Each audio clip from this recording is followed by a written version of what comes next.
Allah bizə xatırladır ki, oyundur. İnnəməl həyatud dünya la'ibun və ləhvun. Oyun sözünü məni qınamasınlar ki, həyatı oyun deyirsən. Allah Quranda deyir, həqiqətən dünya həyatı oyun oyuncaqdır. Oyun oyuncaqdır. Ən mühüm hissəsi udub-uduzmaqdır, hadisələr deyil.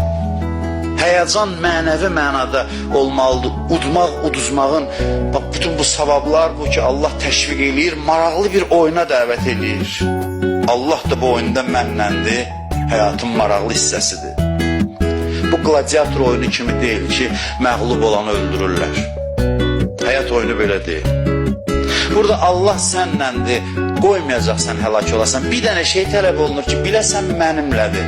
Bunu biləsən. Bəs axı adamlar aqibətindən narahatdır, nigarandır. Deməli, burada risk var. Bəli, aqibətdən nigaran olmaq da elə oyunun bir hissəsidir ki, özünə pənah aparasan, özünə sığınasan. Ki, yenə də cazibəsi artsın sənin üçün. Birdən görürsən ki, yadına düşür ki, axırım necə olacaq, qorxursan, qasırsan, o da tez ağuşunu alır. Bütün bu qorxutmaqlar oyunun tərkib hissəsidir. Oyunu maraqlı edir sənin üçün.